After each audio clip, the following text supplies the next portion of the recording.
Welcome to தமிழமிர்தம் channel. நம்ம இப்போ மொறுமொறுன்னு ஒரு ஈவினிங் ஸ்நாக்ஸ் சீவல் எப்படி செய்கிறதுன்றதை பார்க்கலாம்.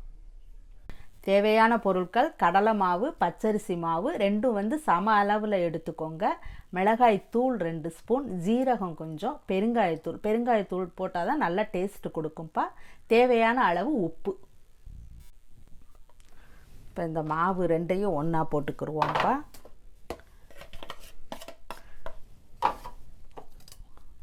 மிளகாப்பொடி, பெருங்காயம், ஜீரகம்,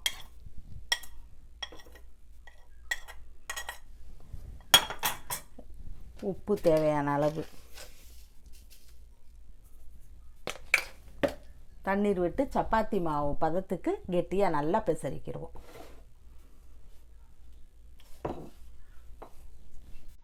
இப்போ மாவு சப்பாத்தி மாவு பதத்துக்கு பிசைஞ்சாச்சுப்பா.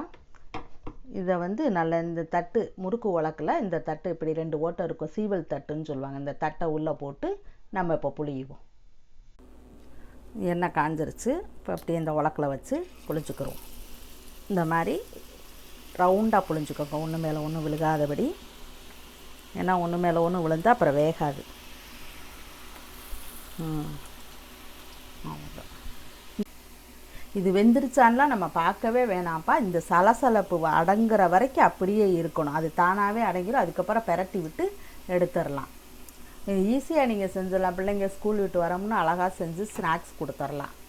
டேஸ்ட்டாகவும் இருக்கும். கடையிலேயே வாங்குறதுக்கு இது நம்மளாக கைப்பட நல்லா செஞ்சிடலாம். இந்த இப்போ சத்தம், அந்த சலசலப்பு சத்தம் அடங்கிருச்சு, எடுத்துக்கரலாம். முறுக்கு, சேவு, காராச்சேவு இந்த மாதிரி ஐட்டங்களுக்கு பூராமே இந்த சவுண்டு அடங்கிருச்சுன்னா நம்ம எடுத்துடலாம். வேகட்டும்னு பார்க்க வேண்டியதே இல்லைப்பா. இதை எடுத்து அப்படியே ஒரு தட்டில் வச்சிடலாம். இப்போ மொறுன்னு சீவல் ரெடி ஆயிடுச்சுப்பா. குயிக்காக பண்ணிடலாம். நீங்களும் உங்கள் வீட்டில் ட்ரை பண்ணி பார்த்து டேஸ்ட் பண்ணி கமெண்ட்ஸ் போடுங்க, லைக்ஸ் போடுங்க. என்னோடய சேனலை சப்ஸ்கிரைப் பண்ணுங்கள் மறக்காமல். இன்னொரு டிஷ்ஷோடு நான் உங்களை சந்திக்கிறேன்.